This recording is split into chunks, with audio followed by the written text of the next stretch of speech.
Faisal dari Pekanbaru, berarti orang Riau. Iya, Kak. Sama kita dari Riau. Kakak di rumah. Ada yang sama orang Riau? Ada sama orang Riau? Dari mana, Kak? Aku dari Nusantara. Oh, dari sana, Kak? Dari Nusantara. Yang nikah. Oh, dari Jambi ya. Sisi Besel. Besel, Kak. Oh, Besel. Dari jauh-jauh ya. Apa ini rasanya ke tempat kalian untuk berwisata? Mungkin di sini kan banyak wisatanya juga kan. Nah, kakak kasih tahu ya, merantau itu adalah perginya atau perpindahan seseorang atau kita untuk meninggalkan tempat di mana kita tumbuh, berkembang atau dilahirkan supaya kita bisa tumbuh besar menuju ke wilayah yang lain atau kota yang lain. Tujuannya untuk mungkin kita bisa bekerja, mungkin kita merantau untuk pendidikan. Seperti ini kita kan mau kuliah untuk supaya ya mungkin nggak menetap di kota kita yang biasanya. Jadi kita mau cari suasana baru. Jadi disinilah. Nah, di sini di mana ya? Di sini berarti di Padang kan? Di Padang, di ranah Minangkabau. Berarti sangat kental dengan ada istiadatnya, agamanya. Jadi mungkin dari adik-adik semua gimana nih dengan kebudayaannya, bisa diterima atau tidak? Kan kalian semua dari perantau yang lain kan? Misalnya dari Jambi, gimana bisa nggak menerima budayanya? Nah, bisa Kak, ini jadi juga kenal dengan adat istiadat Kak. Jadi kira-kira kan di sini kan agamanya itu juga lumayan kental. Jadi bisa nggak menerima agamanya atau gimana? Tentu saja bisa Kak. Jadi aman ya di sini, nyaman. Bisa aman Kak. Oke, berarti bisa ya bertoleransi dengan sesama orang di sini. Oke.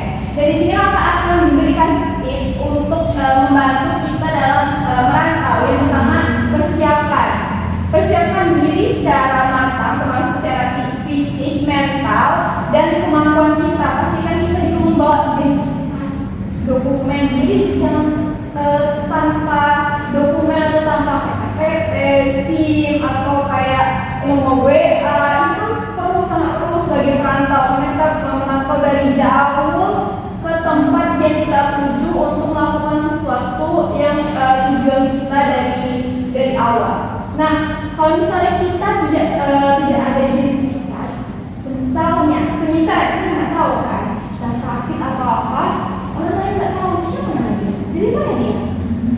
Nah, jadi kita nggak tahu menghubungi siapa. Mungkin orang yang butuh untuk menemani dia siapa. Mungkin keluarga kita bisa orang yang lain itu membutuhkan keluarganya siapa.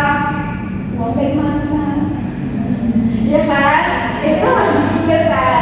Nah, yang kedua, cari tempat tinggal. Jadi selama di rantau ini kita harus mempunyai tempat tinggal yang enak, nyaman. Kenapa? Ya kita tinggal. Anggapan dari rumah kedua kita. Jadi kalau misalnya kita tidak memiliki tempat tinggal yang nyaman atau kos yang nyaman di sini, berarti kita tidak mampu bertahan. Mungkin kita bisa berpindah-pindah kos karena kita tidak nyaman. Mungkin ada yang tidak nyaman dengan kosnya sekarang. Aduh. Terus konflik dengan kawan ya.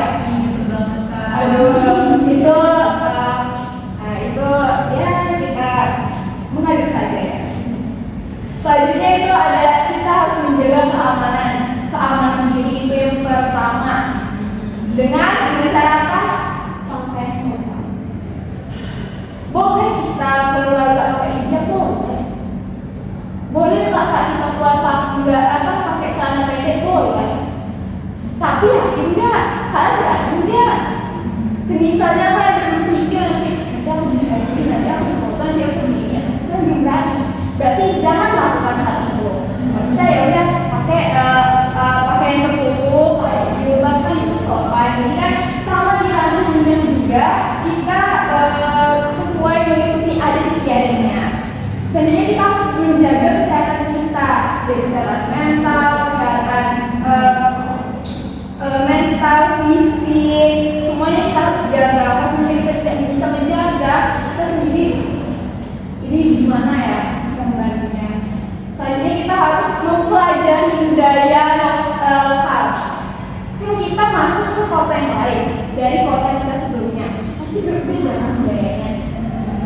Jadi kita harus mempelajari juga. Jangan kayak mentang-mentang kita dari daerah lain, kita masuk ke daerah lain, kita memamerkan daerah asal kita. Itu sebenarnya boleh aja sih. Tapi lebih sopannya kita harus mempelajari juga. Seperti kita di Padang, kita harus mempelajari dengan adat Minangkabau, bahasa Minang. Dan selanjutnya dengan bangun jaringan sosial. Bangun jaringan sosial bukan misalnya kalau di tempat kerja dengan orang-orang pekerja saja, kalau misalnya di kuliah dengan orang-orang kuliah, tapi dengan orang kos, teman-teman kos samping kiri, sampai kanan, depan, tenggara, timur, itu kita harus jalin hubungan juga, karena itu sangat perlu. Sebenarnya kita sakit dari sana. Kalau misalnya nggak ada teman, gimana? Itu adalah ada. Siapa yang membutuhkan? Kita lagi sakit. Nah, itulah punya jaringan sosial. Dan yang terakhir, kita harus mempunyai dana darurat. Ya kan, kita harus perlu sekali dana darurat. Karena apa kan? Kayak kuliah nih, mau semester, jangan semester 5, semester 3 ada. Kita ada kegiatan inilah, kegiatan itulah, memberi inilah, memberi itulah, tugas, berat sana, berat sini, sampai kita tak ada motor. Aduh, mungkin nggak sih kalau nggak ada motor ini? Eksim, bolak balik, eksim sekarang udah naik ya kan? Nah, jadi mungkin bisa lah ojek ya. Kalau misalnya ada pagi, ada subuhan atau apa, kan nggak tahu kan? Nah, jadi siapkan dana darurat. Mungkin dari hasil bulanan